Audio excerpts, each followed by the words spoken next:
Si vous avez plus de 60 ans et que, lorsque vous écoutez ce genre de sujet, vous vous dites intérieurement « ça ne me concerne pas vraiment ».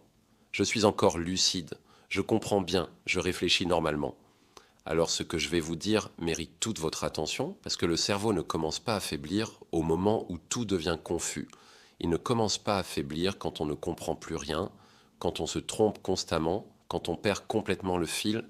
Le cerveau commence à faiblir bien avant cela. Il commence à faiblir quand on croit encore être parfaitement lucide. Quand vous arrivez à suivre une conversation, quand vous pouvez tenir un raisonnement logique, quand vous gérez votre quotidien, vos rendez-vous, vos décisions sans difficulté apparente. Mais que, sans vous en rendre compte, votre cerveau doit fournir beaucoup plus d'efforts qu'il y a quelques années pour arriver exactement au même résultat. Le danger n'est pas la confusion brutale. Le danger n'est pas la perte soudaine de repères.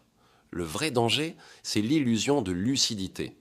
Cette impression rassurante que tout va bien simplement parce que vous continuez à fonctionner. Alors qu'en réalité, le cerveau est déjà en train de travailler, en surcharge, en silence, sans signal d'alarme clair. Et quand cette illusion commence à se fissurer, ce n'est presque jamais le début du problème. C'est très souvent le signe que le processus est déjà installé depuis longtemps. Je suis le docteur Fabien. Et aujourd'hui, je veux prendre le temps de vous parler d'un phénomène extrêmement fréquent après 60 ans, mais très rarement expliqué de façon claire et honnête. Le faux sentiment de lucidité. En consultation, j'entends régulièrement des phrases comme ⁇ Docteur, je suis encore très lucide, mais je me fatigue plus vite ⁇ ou ⁇ Je réfléchis toujours bien, mais j'ai besoin de plus de calme qu'avant ⁇ Ces phrases sont fondamentales parce qu'elles décrivent exactement ce que vivent beaucoup de personnes après 60 ans. Un cerveau qui fonctionne encore, mais au prix d'un effort croissant. La lucidité que vous ressentez n'est pas forcément un mensonge. Vous comprenez réellement ce qui se passe autour de vous. Vous êtes capable d'analyser, de raisonner, de décider. Mais cette lucidité est très souvent maintenue par un mécanisme de compensation puissant, discret et extrêmement coûteux pour le cerveau. Dans cette vidéo, je vais prendre le temps de vous expliquer pourquoi on peut se sentir lucide alors que le cerveau commence déjà à s'épuiser, comment cette illusion se met en place progressivement et surtout pourquoi elle peut retarder la prise de conscience pendant des années. L'objectif n'est pas de vous inquiéter inutilement. L'objectif est de vous donner une compréhension claire, réaliste, de ce qui se passe réellement dans votre cerveau après 60 ans, afin que vous puissiez porter un regard plus juste sur votre propre fonctionnement mental. Chapitre 1. Ce que nous appelons lucidité. Quand on parle de lucidité, la plupart des gens pensent immédiatement à la capacité de comprendre ce qu'on leur dit, de répondre correctement, de tenir une conversation cohérente ou de prendre des décisions raisonnables. Tant que ces capacités sont présentes, on se rassure. On se dit que le cerveau va bien, que tout est encore en place, que les inquiétudes ne sont pas justifiées, mais cette vision de la lucidité est très réductrice. La véritable lucidité ne se résume pas au fait de comprendre ou de répondre. Elle repose sur quelque chose de beaucoup plus subtil, la facilité mentale. C'est la capacité à penser sans effort excessif, à passer d'une idée à une autre sans sensation de tension intérieure, à intégrer une information nouvelle sans avoir l'impression de forcer. Un cerveau réellement lucide est un cerveau souple, fluide, confortable. Les pensées circulent naturellement. Les décisions ne vident pas l'esprit. La concentration est stable sans demander une vigilance permanente. Après 60 ans, beaucoup de personnes restent capables de comprendre et de raisonner, mais cette facilité commence à disparaître progressivement. La pensée devient plus rigide. Les transitions mentales demandent plus d'énergie. Les situations nouvelles deviennent plus coûteuses. Et comme ces changements n'empêchent pas de fonctionner, ils sont rarement identifiés comme un problème. On se dit simplement que l'on prend plus de temps, que l'on est un peu moins rapide, que l'on a besoin de plus de calme. En réalité, ce sont souvent les premiers signes que la lucidité est maintenue au prix d'un effort accru et que le cerveau commence déjà à puiser plus profondément dans ses ressources. Chapitre 2. Pourquoi vous avez l'impression d'être encore lucide ? Si vous avez l'impression d'être encore lucide aujourd'hui, ce n'est pas un hasard et ce n'est pas non plus une illusion complète. Vous comprenez réellement ce qui se passe autour de vous. Vous êtes capable de suivre une discussion, d'analyser une situation, de prendre des décisions raisonnables dans votre quotidien. Mais cette impression de lucidité repose en grande partie sur un élément fondamental, l'habitude. Vous évoluez dans des contextes que vous connaissez depuis longtemps. Vous avez construit au fil des années des routines mentales solides. Votre cerveau s'appuie sur des automatismes extrêmement efficaces, forgés par l'expérience, la répétition et la familiarité. Ces automatismes permettent au cerveau de fonctionner avec moins d'efforts apparents. Tant que vous restez dans des situations connues, dans des environnements familiers, tout semble fluide. Vous avez le sentiment que votre esprit fonctionne comme avant, que rien n'a vraiment changé. C'est précisément pour cela que l'illusion est si convaincante. Mais dès que le cadre se modifie, dès que vous êtes confronté à une information nouvelle, à un changement de rythme, à une situation plus complexe ou inhabituelle, quelque chose se passe. L'effort mental devient soudain plus visible. Vous devez vous concentrer davantage. Vous avez parfois besoin de relire, de réécouter, de reformuler. Vous vous sentez plus vite saturé mentalement. Ce contraste est fondamental. Il montre que la lucidité ressentie ne repose pas uniquement sur la facilité mentale, mais sur la capacité du cerveau à s'appuyer sur ce qu'il connaît déjà. Autrement dit, vous vous sentez lucide parce que votre cerveau évite autant que possible les terrains inconnus. Il utilise ce qu'il maîtrise pour masquer ses fragilités émergentes. Et tant que cette stratégie fonctionne, tant que vous pouvez rester dans des cadres familiers, le cerveau donne l'illusion d'un fonctionnement intact. Mais cette lucidité apparente est déjà le résultat d'un effort accru, même si vous n'en avez pas pleinement conscience. En réalité, ce sont souvent les premiers signes que la lucidité est maintenue au prix d'un effort accru, et que le cerveau commence déjà à puiser plus profondément dans ses ressources. Chapitre 3. Le mécanisme de compensation invisible. Le cerveau humain possède une capacité remarquable. Lorsqu'une fonction commence à devenir moins efficace, il ne s'arrête pas. Il s'adapte, il compense.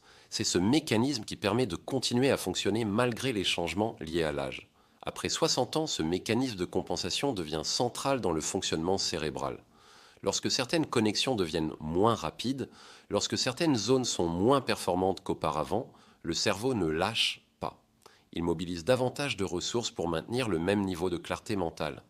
Il recrute d'autres circuits, il multiplie les allers-retours internes. Il travaille plus longtemps et plus intensément pour produire un résultat identique. De l'extérieur, tout semble normal. Vous réfléchissez, vous comprenez, vous répondez de manière cohérente. Rien ne laisse penser que le cerveau est en difficulté. Mais à l'intérieur, la situation est différente. Chaque réflexion demande plus d'énergie. Chaque décision sollicite davantage de ressources. Chaque adaptation devient plus coûteuse. Le cerveau fonctionne en sur-régime sans que vous en ayez conscience. C'est précisément ce qui rend ce mécanisme dangereux. Il est efficace, mais épuisant. Tant que la compensation fonctionne, vous vous sentez lucide. Mais plus elle dure, plus elle puise dans les réserves cérébrales. Le cerveau peut compenser pendant des années, parfois très longtemps. Mais cette capacité n'est pas illimitée. Et lorsque les réserves commencent à s'amenuiser, les fragilités deviennent plus visibles. Chapitre 4. Lucidité ne veut pas dire confort mental. Un cerveau en bonne santé ne se contente pas d'être lucide. Il est confortable. Les pensées circulent quoique naturellement, sans tension permanente. La concentration est stable et les décisions ne laissent pas une sensation d'épuisement intérieur. Lorsque le cerveau commence à faiblir, ce confort disparaît progressivement, même si la lucidité semble intacte. Vous êtes encore capable de penser, mais vous êtes moins à l'aise mentalement qu'avant. Vous ressentez un besoin accru de calme. Les interruptions vous fatiguent plus vite. Les environnements bruyants deviennent difficiles à supporter.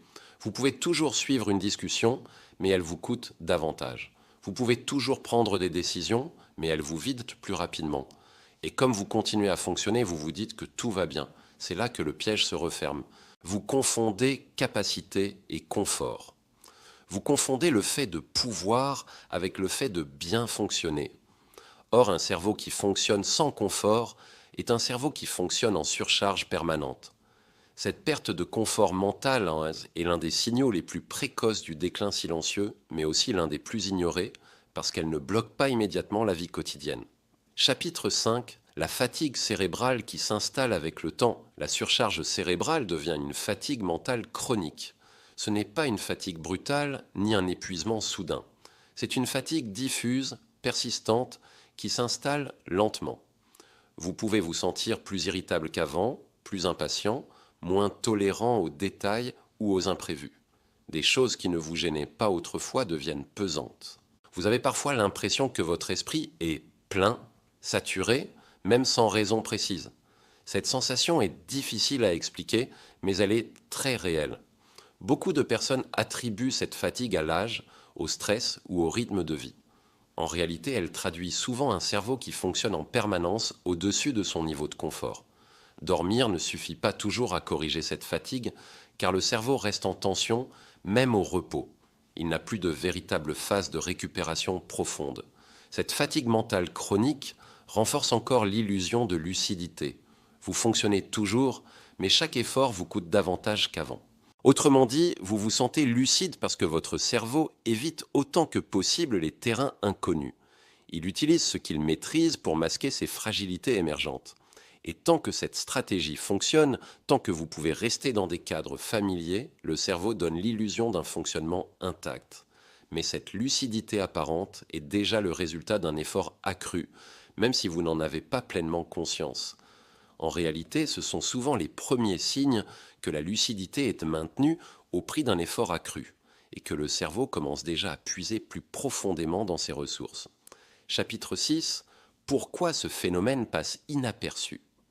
Si ce phénomène est aussi fréquent après 60 ans, c'est parce qu'il se développe sans jamais bloquer brutalement le fonctionnement quotidien. Vous continuez à vivre normalement, vous restez autonome. Vous gérez vos affaires, vos rendez-vous, vos responsabilités.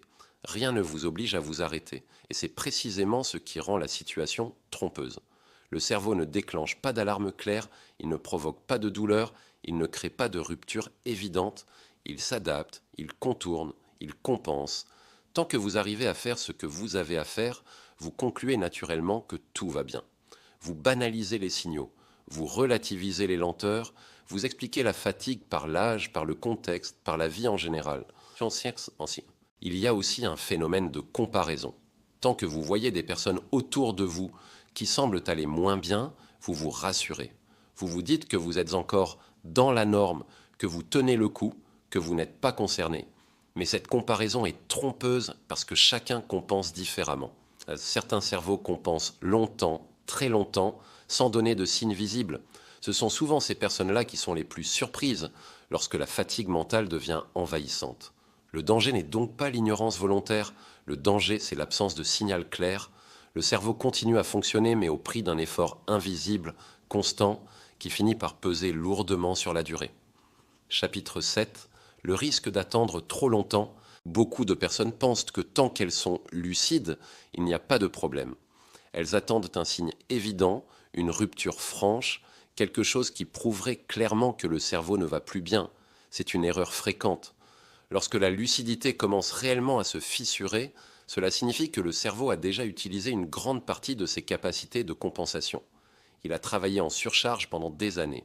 Il a puisé dans ses réserves pour maintenir l'équilibre. À ce stade, les marges de manœuvre sont plus réduites. La récupération devient plus difficile.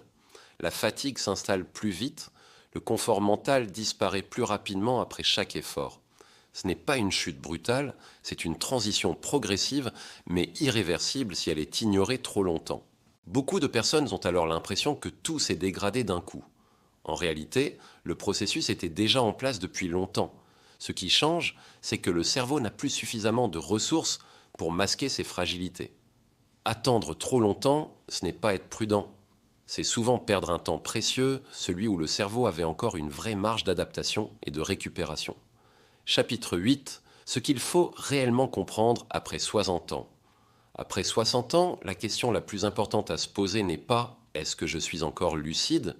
Cette question appelle une réponse trop simple, trop binaire. Elle ne permet pas de comprendre ce qui se passe réellement dans le cerveau. La vraie question est beaucoup plus fine. Combien d'efforts mon cerveau doit-il fournir, jour après jour, pour rester lucide? Parce que vous pouvez être lucide tout en étant fatigué. Vous pouvez être lucide tout en étant tendu mentalement. Vous pouvez être lucide tout en sentant que certaines choses vous coûtent beaucoup plus qu'avant. Un cerveau en bonne santé fonctionne avec aisance. Les pensées viennent naturellement. Les décisions ne vident pas l'esprit. Et les échanges ne laissent que pas une sensation d'épuisement intérieur. A l'inverse, un cerveau qui doit fournir un effort constant pour rester lucide commence à envoyer des signaux discrets mais cohérents. besoin accru de calme, difficulté à rester concentré longtemps, impression de saturation mentale, envie de se retirer plus souvent. Ces signaux ne signifient pas que le cerveau est en train de lâcher. Ils signifient qu'il fonctionne en surcharge et qu'il a besoin d'attention. Comprendre cela permet de changer de regard sur soi-même. On cesse de se juger, on cesse de banaliser, on cesse aussi de se rassurer à tort. On devient plus attentif, plus lucide sur son propre fonctionnement. Conclusion. Si vous avez plus de 60 ans et que vous vous reconnaissez dans ce que je viens de décrire, ne banalisez pas ce ressenti. Se sentir lucide ne signifie pas toujours que le cerveau va bien.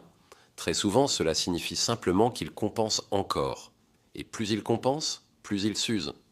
Comprendre ces mécanismes maintenant peut faire une réelle différence pour la suite. Pas dans la peur, pas dans l'urgence, mais dans la prévention et la lucidité. Si cette vidéo vous a aidé à mettre des mots sur ce que vous ressentez, laissez un commentaire. Votre expérience peut aider d'autres personnes qui vivent la même chose sans pouvoir l'exprimer clairement. Et surtout, abonnez-vous à la chaîne.